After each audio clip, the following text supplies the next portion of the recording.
Somnifère, le podcast. Somnifère, c'est un podcast en 2 parties. D'abord une courte séance de relaxation conçue pour vous préparer au sommeil, suivie d'une histoire à dormir debout qui vous fera tomber dans les bras de Morphée. Disponible à l'écoute chaque soir, dès 19h, sauf les vendredis et samedis soirs. Si vous aimez ce podcast, merci de le noter sur la plateforme sur laquelle vous l'écoutez.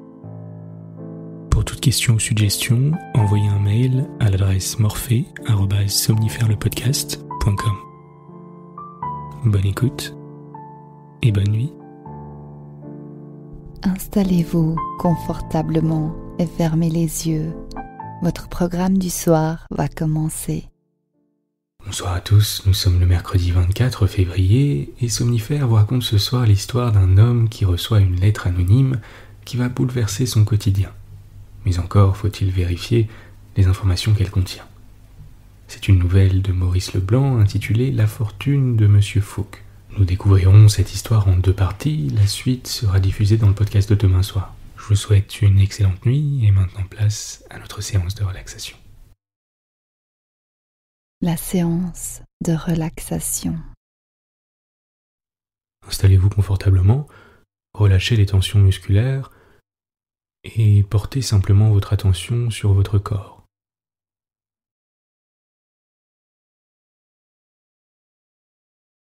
Laissez votre corps se détendre complètement, s'enfoncer dans le matelas.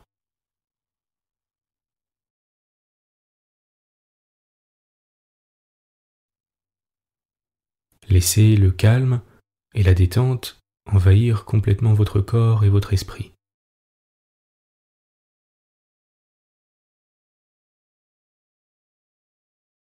À présent, portez votre attention sur votre respiration, sans chercher à en changer le rythme, en écoutant simplement le bruit qu'elle fait, les sensations physiques qu'elle crée au niveau de vos narines, le changement de température de l'air lorsqu'il entre et sort de votre corps.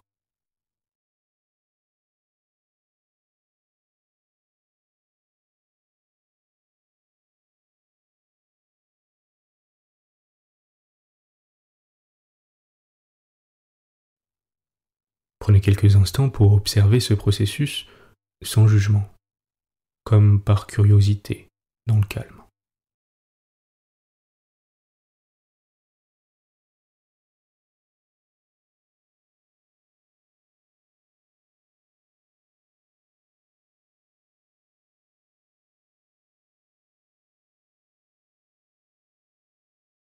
Maintenant, continuez de porter votre attention sur votre respiration et sentez comme votre corps devient de plus en plus léger à chaque inspire.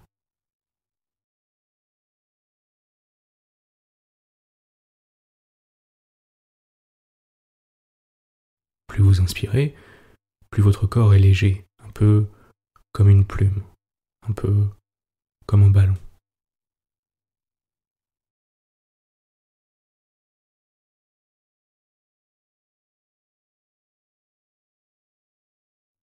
Vous vous sentez bientôt si léger que c'est comme si vous flottiez au-dessus de votre matelas.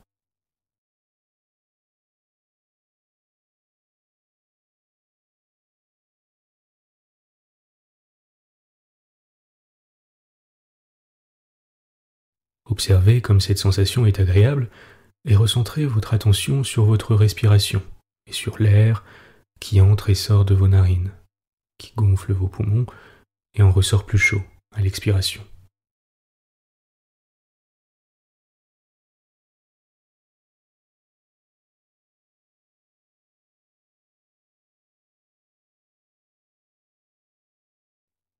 Portez à présent votre attention sur votre corps tout entier et prenez un crayon à papier imaginaire pour en dessiner les contours de la tête jusqu'aux ondulations de vos orteils, comme lorsque vous étiez enfant et que vous dessiniez les contours d'un personnage. Tentez de le faire avec le plus de précision possible en suivant chaque courbe de votre corps.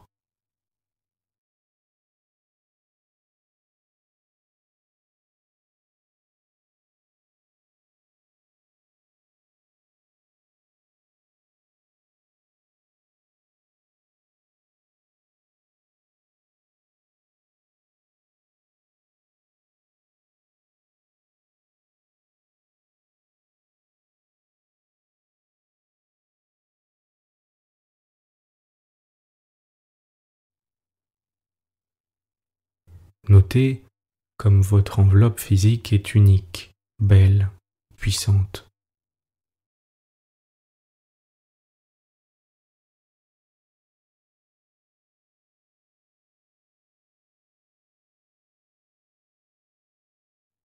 Prenez une grande inspiration par le nez et expirez lentement par la bouche.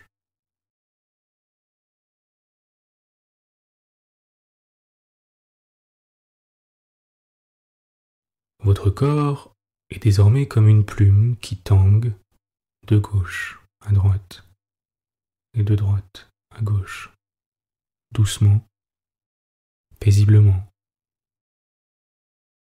pour lentement se réinstaller sur le matelas.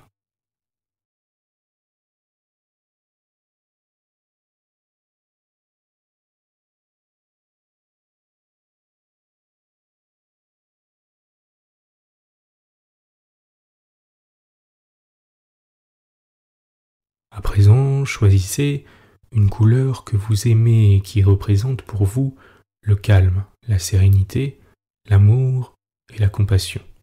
Ce peut être n'importe quelle couleur, mais je vais vous demander de la visualiser en détail, d'en choisir la nuance exacte.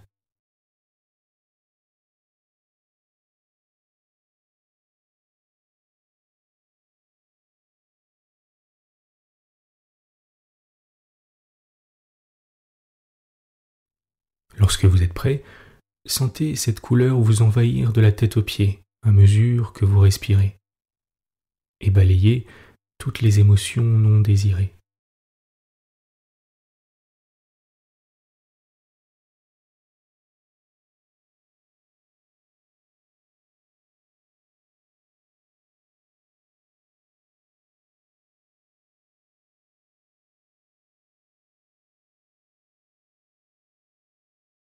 La couleur que vous avez choisie commence à remplir chaque petit recoin de votre corps, jusqu'à l'intérieur de vos doigts et de vos orteils.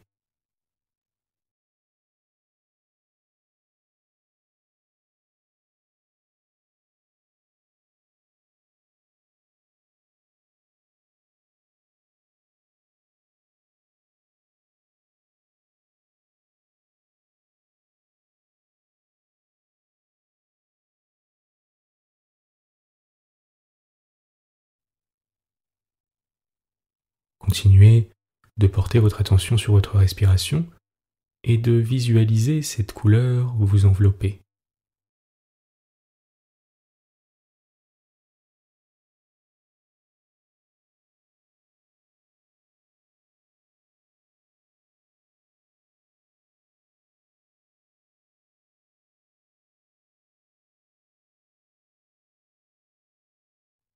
Vous êtes calme et détendu.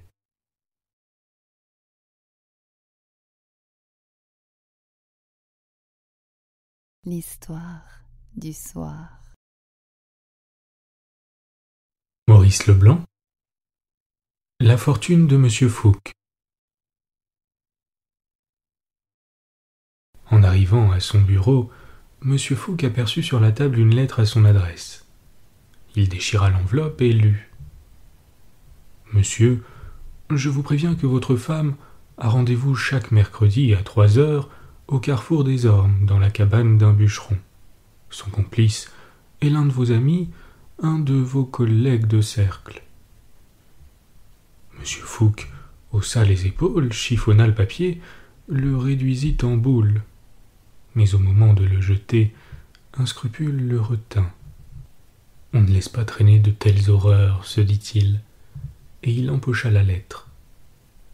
Puis il manda son principal contremaître, lui dicta ses ordres d'un air détaché et lui enjoignit spécialement de surveiller les travaux de la nouvelle école communale.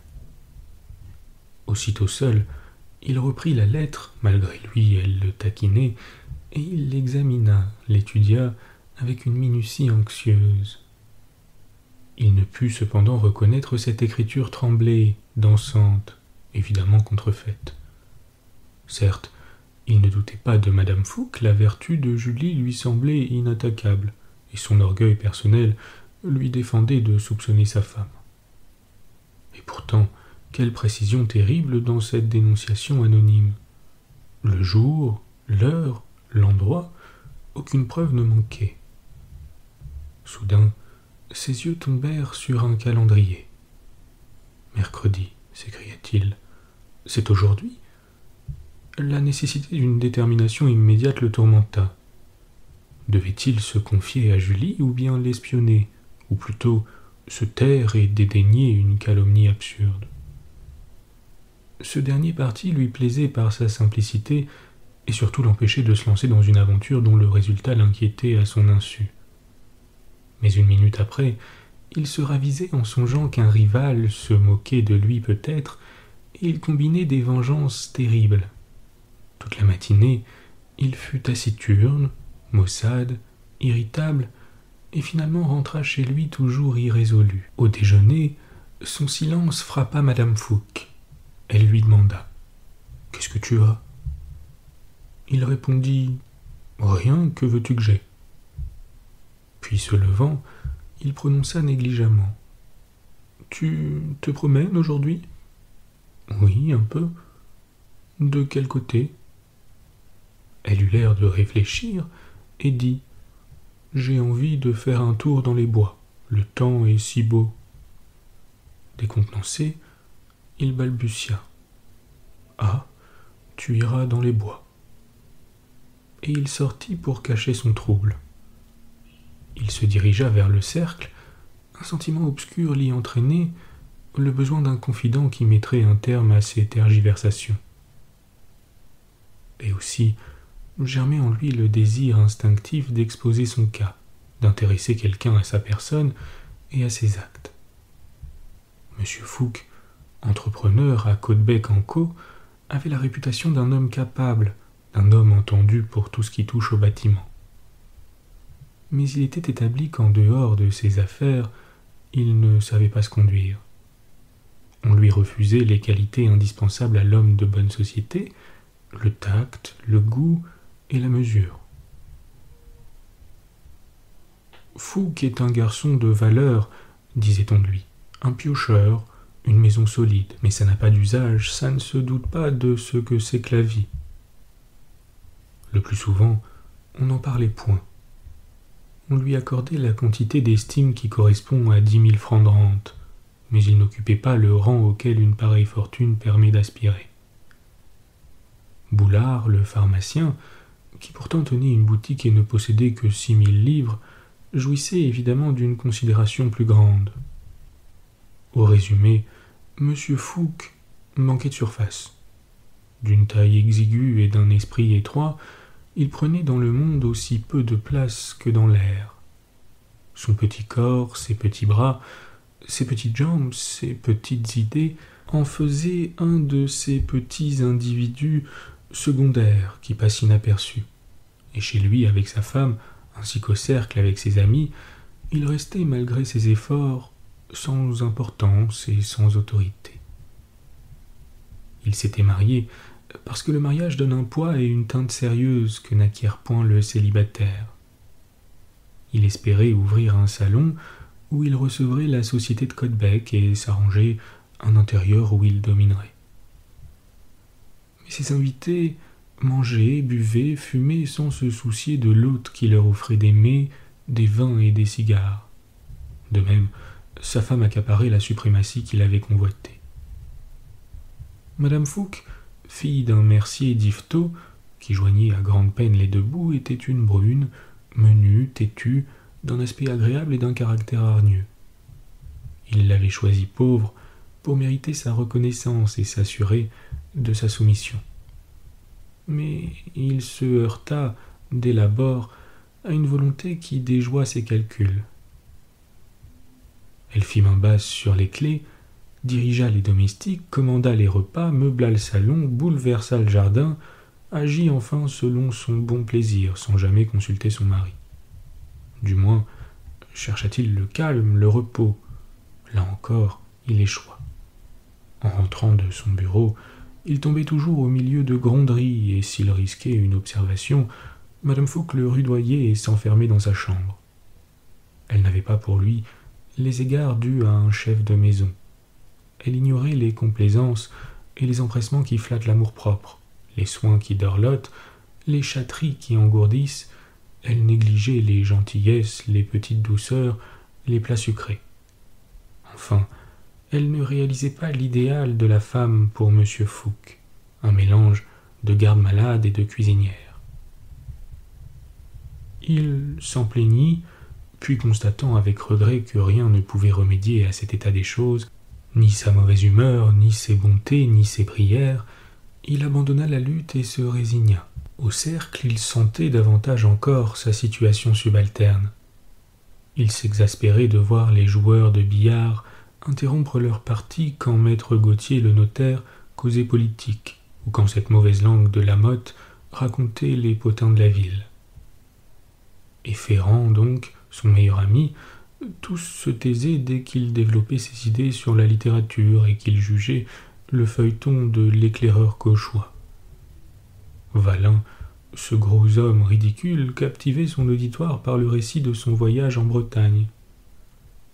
Baril, l'huissier, tournait comme pas un le calembour et l'anecdote, et Boulard, le pharmacien, qui de l'aveu général possédait à fond l'âme humaine, excellait à résoudre les cas de conscience. Enfin, chacun avait sa spécialité, chacun excitait plus ou moins l'intérêt par un point quelconque de son existence ou une aptitude de son esprit. De temps à autre, partait un « À propos, chose, pourriez-vous me dire ?» Lui, il n'avait jamais à répondre, on ne l'interrogeait jamais. Il restait à l'écart, le visage jaune, de la bile plein le cœur, un sourire de mépris aux lèvres, comme un homme méconnu qui sait ce que l'on perd à ne point l'entretenir. Et il s'énumérait ses titres au respect d'autrui, ses 10 000 francs de rente, sa position bien assise, son cheval, sa voiture. L'injustice et l'aveuglement de ses collègues le révoltaient.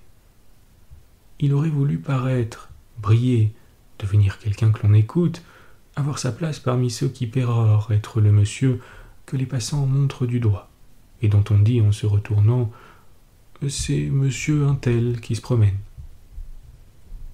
Il aurait voulu, en émettant une opinion, éveiller la curiosité des assistants, provoquer le murmure qui applaudit ou le hochement de tête qui désapprouve. Il rêvait des discours, des bons mots, des succès oratoires. Mais outre qu'il éprouvait à s'exprimer un malaise qui parfois dégénérait en bégaiement, le peu d'attention qu'on lui prêtait le rendait timide et le condamnait au silence.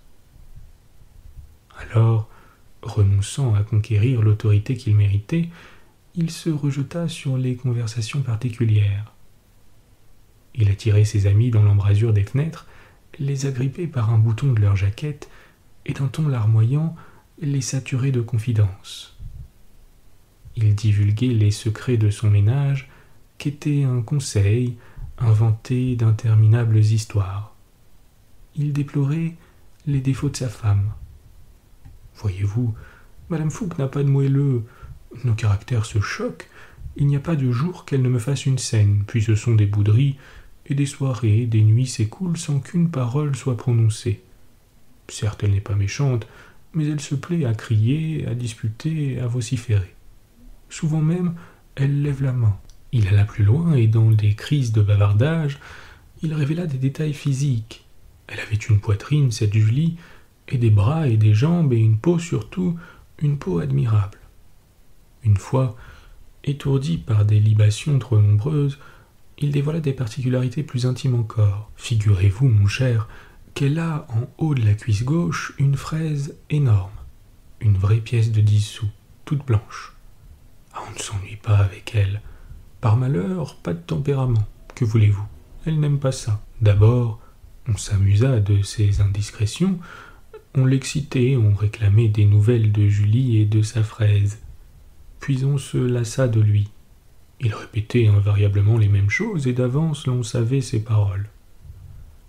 On se méfiait de ces petits bouts de phrases hachés, hésitants. On le fuyait comme un opportun, on lui tournait le dos comme un quémandeur. Vraiment, il n'est pas drôle, Fouque, c'est un homme capable, mais ça n'a pas de suite dans les idées. Et son isolement recommença plus âpre et plus pesant. On ne lui parlait pas, on ne l'écoutait pas, on ne tenait aucun compte de ses gestes et de ses actions. En somme, jusqu'alors, M. Fouque n'avait pas à se louer de la vie. Le cercle de ces messieurs, le cercle de l'Union, se trouvait sur le quai au premier étage du café industriel. Il comprenait une pièce unique, très profonde, couverte d'un papier bleu azur et décorée de glaces, de porte-manteaux et de règlements se rapportant aux différents jeux. Au fond, le billard, situé dans l'ombre, nécessitait une suspension de 2 lampes continuellement allumées. Cette suspension, mal accrochée, allait de travers et mettait 2 plaques de clarté aux angles opposés du billard. Près des fenêtres, qui toutes avaient vue sur la scène, alternaient les tables au tapis vert et les tables de marbre où l'on consommait. Ce jour-là, une chaleur lourde emplissait l'appartement, montée poussiéreuse de la rue criblée de soleil, tombée âcre et malsaine du plafond où s'accumulaient des nuages de fumée. 2 de ces messieurs jouaient au piquet, les autres, le gilet déboutonné, les jambes allongées, la pipe aux lèvres, causaient gravement de choses sérieuses. La récolte s'annonçait bien cette année, les pommes donneraient et il y aurait de la prune. Puis on parla politique. Les avis se partagèrent. La résistance du ministre ne pouvait durer. On en a assez de lui, disait l'un. Il y est qu'il y reste, répliquait l'autre. On n'aime pas les changements en France. Assis dans un coin, M. Fouque contemplait d'un regard vague une rangée de peupliers qui bordaient l'autre rive du fleuve, pendant qu'autour de lui s'égouttaient lentement les paroles banales et importantes. Il n'entendait pas. Il méditait, le coude appuyé, le menton sur son poing, comme un homme assailli d'ennui et dont la pensée a besoin de se recueillir. Soudain, une voix le tira de son engourdissement. « Eh bien, Fouque, qu'y a-t-il ? Vous avez l'air tout je ne sais quoi. » Il leva brusquement la tête, simulant à cette question impatiemment attendue un embarras qu'il n'éprouvait pas. Puis il plissa le front, fit prendre à son visage une expression découragée et soupira. « Moi ? Rien, un embêtement. » On se tut de peur d'être indiscret. Mais lui, fâché qu'on ne l'interrogeât plus, continua. « Oui, un embêtement, un gros embêtement, une lettre. » Quelqu'un demanda par politesse. « Ah, une lettre ? Oui, une lettre anonyme. » Ces messieurs se tournèrent vers lui et l'un d'eux, abandonnant sa pipe, répéta. « Anonyme ? Oui, une lettre anonyme. » Mais concernant qui ? Concernant... Il hésita quelques secondes, quoiqu'il brûlât de parler, puis paraissant se décider tout d'un coup, il acheva résolument. « Concernant ma femme. » La partie de piquet fut suspendue. Boulard, le pharmacien psychologue, quitta sa chaise et s'installa près de M. Fouque. Les autres le regardaient avec cette prière des yeux qui implore la suite d'un récit. Fier de la curiosité qu'il inspirait, il voulut encore l'accroître en différant ses explications. Il s'éloigna et arpenta la pièce, les mains derrière le dos, la tête baissée, les paupières mi-closes, comme pour s'isoler et n'adopter une détermination qu'après en avoir mûrement pesé les bons et les mauvais côtés. Parfois, il s'arrêtait court, frappé sans doute par une idée gênante, fixait le plancher et repartait d'un pas plus rapide.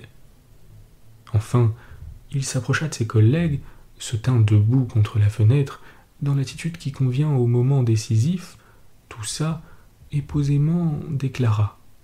« Messieurs, avant tout, j'exige de vous le secret le plus absolu sur ce que je vais vous communiquer. »« Parfaitement, nous ne dirons rien. Allez donc. »« Non, je désire un vrai serment, car il s'agit de mon honneur, il s'agit de notre honneur à tous, il s'agit de l'honneur même du cercle de Caudebec. » Un silence solennel régna, un de ces silences qui indiquent la gravité d'une situation.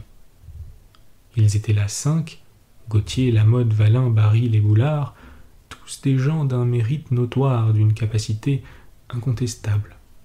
Et tous les 5 levèrent la main et répondirent d'une même voix en étendant sur leur gloria leurs doigts écartés. « Nous le jurons !» Une joie immense envahit M. Fouque. Il savoure longuement son bonheur, et ce fut avec un sourire qu'il tira la lettre anonyme et la lut. « Monsieur, je vous préviens que votre femme a rendez-vous chaque mercredi à 3 heures au carrefour des Ormes. Son complice est un de vos amis, un de vos collègues du cercle. C'est tout, il n'y a pas de signature. Et maintenant, causons. » Il s'assit. Lamotte affirma. « C'est une affaire délicate, extrêmement délicate. Réfléchissons. » Ils réfléchirent. Du temps s'écoula. Personne ne prit la parole. Les physionomies étaient imprégnées de pensées profondes et les sourcils froncés marquaient l'effort de la méditation. M. Fouque hasarda. « Eh bien, Boulard, vous qui possédez si bien l'âme humaine, qu'est-ce que vous en dites ?» Boulard, interpellé, vida son verre, saisit son front et jeta de la lumière sur la discussion. En principe, la lettre anonyme est une infamie. Un homme qui se respecte la détruit sans la lire. Mais dans la pratique, il y a 2 cas. Ou bien son contenu est faux et l'affaire est classée, ou bien il est véridique et il faut agir. Êtes-vous de mon avis, messieurs ?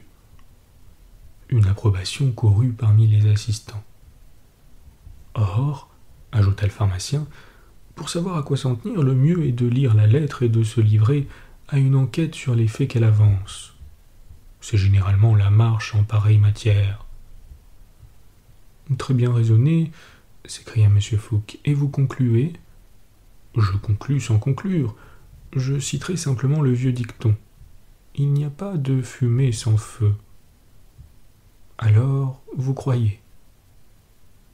Je ne crois rien, j'expose une opinion personnelle.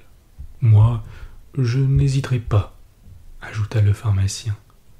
À votre place, je mettrai mon chapeau, je gagnerai la route d'Yvetot et j'irai surveiller un peu le carrefour des Ormes. Il ne vous en coûte rien et après, vous serez plus tranquille. Qu'en dites-vous, messieurs ? Ces messieurs n'opposèrent aucune objection, mais M. Fouque, quoique persuadé, se débattit encore pour le plaisir de discuter. Il lui répugnait d'espionner, il considérait cet acte comme indigne de loi. Profitant de l'occasion, il babilla à tort et à travers, étala les qualités de sa femme, invoqua son honnêteté, la droiture de ses instincts, son passé impeccable, et s'attacha surtout à démontrer qu'elle ne lui pardonnerait jamais un tel manque de confiance. D'un mot, Boulard le convainquit. « Et l'honneur du cercle, mon ami, car enfin, vous oubliez que si votre femme est coupable, elle a un complice, que ce complice est parmi nous, et que par conséquent nous devons nous mettre sur nos gardes. » Cet argument l'écrasa. « Mes amis, je m'incline devant vos beaux conseils. » Il eut un regard fin que les autres ne remarquèrent pas, distribua des poignées de main énergiques et sortit, l'allure batailleuse. Derrière lui, Gautier s'écria. « Ce pauvre Fouque, il en tient. » Cette saillie amusa ces messieurs. Ils s'égayèrent un moment aux dépens de leur infortuné collègue, puis abordant un ordre d'idées plus élevé, ils recherchèrent les différents moyens de combattre l'adultère. 2 heures plus tard, M. Fouque revenait du carrefour des Ormes. Il marchait à grands pas rageurs, frappant des pieds, faisant tournoyer sa canne avec des gestes de matamore. Son petit corps gras et rond, pareil sur ses jambes maigres au corps d'une araignée, rebondissait d'une cuisse à l'autre comme une balle élastique. Sa tête, rejetée en arrière, sa bouche contractée, comme prête à mordre, son chapeau bosselé mis sur l'oreille, semblait provoquer les arbres du chemin, les gerbes de blé, les tas de cailloux. Parfois, une exclamation lui échappait. Trompé. Trompé. Et il prononçait ce mot d'une voix étonnée, en ouvrant les bras et en secouant les épaules ainsi qu'un homme incrédule. Il voulait douter malgré l'évidence, malgré le témoignage irrécusable de ses yeux. Mais il reconstitua la scène, évoqua les 2 coupables et revit bien sa femme, Julie elle-même, les vêtements en désordre, et Ferrand, son meilleur ami. Ce souvenir l'occupa et il y songea froidement, sans jalousie. Cette conviction qu'un homme était l'amant de Madame Fouque, baiser ses lèvres, caresser sa chair, n'éveillait en lui aucune douleur, aucune amertume. Il s'avoua même que Julie paraissait auprès de Ferrand plus tendre qu'auprès de lui, plus passionnée, et quoique cela le vexât, il n'en souffrit point. Et longtemps, pour se distraire, il força son esprit à se fixer sur cette scène. Il essaya d'étouffer la pensée qui l'obsédait sous un amoncellement d'idées futiles, de détails divertissants, de petits faits grotesques qu'il s'ingéniait à reconstruire. Mais soudain, son orgueil blessé se réveillait, comme ces maux physiques qui agissent par saccades, et de nouveau sa colère jaillissait. Trompé, lui, M. Fouque, l'ancien manœuvre arrivé à Caudebec en sabot, puis devenu maçon, puis contremaître, M. Fouque, le fils de son travail, M. Fouque, l'entrepreneur, le maître de 30 ouvriers, le propriétaire d'une maison en ville et de 3 fermes à Saint-Vendry, tout cela, trompé. C'était moins le mari qui se trouvait atteint que le chef de famille, le commerçant, le membre du cercle de l'Union. Il se sentait humilié comme un enfant qu'on fouetterait en place publique. Moi, M. Fouque, trompé. Il répétait cette phrase sans la comprendre, tant cela lui semblait une impossibilité. Qu'un autre le fût, soit, mais lui, M. Fouque, il conçut moins d'estime pour lui-même, et se jugeant avec plus de sévérité, il accepta plus facilement le rang secondaire où le monde le reléguait. Il traversa Caudebec, gagna le bord de la Seine, et préférant éviter le cercle, il remonta par la place de l'Église jusqu'à la route de Villequier. À gauche, il dominait le fleuve qui coulait au bas des vergers. À droite, des bois grimpaient sur la colline. Il s'y engagea pour se cacher. Il avait envie de pleurer, de se tordre les mains, de se casser la tête. Qu'allait-il devenir maintenant? Tous devaient savoir où saurait son infortune. Il serait la fable de la ville, la risée de ses collègues, et il devinait le silence moqueur, coupé de chuchotements, qui accueillerait ses entrées. Comment désormais conquérir ce rôle prépondérant qu'il aspirait à tenir? Il n'y avait plus à tenter la lutte, car son effacement s'augmenterait de tout le ridicule du mari trompé. De cela surtout venait sa rancune contre sa femme. Il lui avait tout donné à l'ingrate. L'argent, la considération, le bien-être, le luxe, il l'avait tiré de sa boutique pour en faire une dame, et il se permettait d'élever un obstacle entre lui et le but convoité. Elle le récompensait de sa générosité en lui interdisant l'accès des honneurs et des postes qu'il pouvait briguer légitimement. Et ce Ferrand, son camarade, le seul qui montra de la déférence envers lui, ce vieux Ferrand que souvent, au sortir du cercle, il prenait par le bras et emmenait dîner à la fortune du pot, il l'aimait comme un frère, au point de lui confier ses déboires et ses espérances. Et c'était celui-là que sa femme choisissait pour entraver son ambition et briser sa carrière. Il ne forma d'ailleurs aucun projet de vengeance. Sa longue course à travers les bois, le contre-coup des émotions ressenties, l'accablait de fatigue et sa fureur s'évanouissait peu à peu. Mais par un mensonge instinctif vis-à-vis de lui-même, il affecta une tristesse infinie. Il s'exagéra son amour pour Julie et son amitié pour Ferrand. Il se persuada qu'il les adorait jadis et qu'ils vivaient ensemble tous trois sans jamais se quitter. Alors, pleurant ses illusions, il dit à haute voix : « Encore un rêve qui s'écroule. » La douleur le terrassait. Il entrevit un avenir solitaire où il demeurerait dans son coin à écouter les autres, une vieillesse froide, sans gloire, sans popularité, sans famille. Cette existence l'effraya et il eut pitié de lui-même. Décidément, la destinée s'acharnait après lui. Jusqu'à la fin du jour, il erra comme un vagabond, les membres rompus, le cœur lâche. Puis soudain, cet isolement lui pesa, et il retourna à petits pas, les jambes pliées, le dos voûté, la tête basse. Sa canne, qui traînait à terre, le suivait d'un air vaincu. Il s'abandonnait, consentait à sa défaite, se ratatinait, rentrait sa poitrine, se faisait plus mince, plus chétif. Son infortune le pénétrait, le mouillait, lui donnait l'aspect piteux d'un individu qui a reçu une averse et qui grelotte sous ses habits trempés d'eau. Il longea la Seine, dépassa la chapelle de la Bas-Riva et enfila le quai. Aux fenêtres du cercle, il aperçut ses amis qui, du geste, l'invitaient à les rejoindre. Il refusa, mais comme ils insistaient, il obéit machinalement et se dirigea vers le café de l'Industrie. Ces messieurs étaient là une vingtaine qui sirotaient des absinthes. Ils saluèrent l'arrivée de M. Fouque par des acclamations. « Enfin, c'est lui, le voilà. Eh bien, Fouque, quoi de neuf ?» Il ne s'étonna pas, ne se souvenant plus du serment de ses collègues, que son secret fût ainsi divulgué. On l'entourait, on le harcelait de questions, on lui faisait une sorte d'ovation.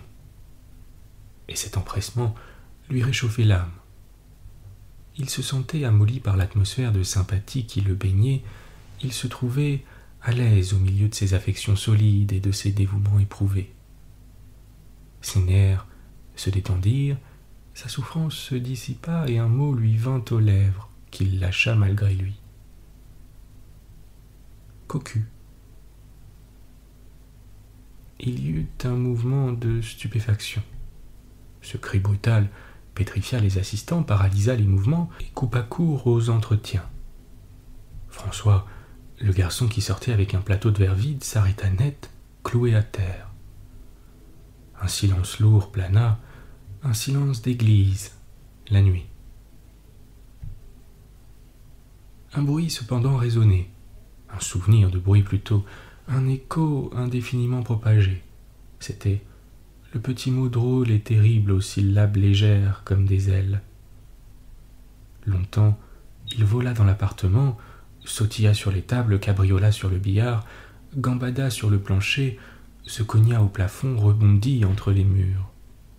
Longtemps, il bourdonna aux oreilles, effleura les fronts, retentit dans les cerveaux, accrocha des sourires au visage des célibataires, éveilla chez les autres une raillerie mêlée de peur, cette peur sourde des maris que l'infortune peut atteindre à leur tour. M. Fouque jouissait de l'effet produit, et pour le prolonger, il répétait « Cocu, cocu ». « Voyons un peu de courage, il n'y a pas que vous » s'écria avec fatuité Germain, un vieux beau surnommé le tombeur de femmes. « Pas que moi, » gémit l'entrepreneur. « Ça ne m'empêche pas que je sois cocu. » « On n'est jamais sûr. »« Comment ?» hurla M. Fouque. « Je ne le suis pas. Mais puisque je l'ai vu, vous n'allez pas le nier, j'espère. » Quelqu'un s'interposa. « Évidemment, Germain, puisque Fouque assure. »« C'est vrai, mais qu'a-t-il vu ?»« Ce que j'ai vu, eh bien... » Il hésita. Une pudeur subite le retenait. Il avait honte de publier son aventure et il fut sur le point de la cacher comme un malade qui dissimule soigneusement quelque plaie infâme. Il eut l'intuition du ridicule auquel il s'exposait.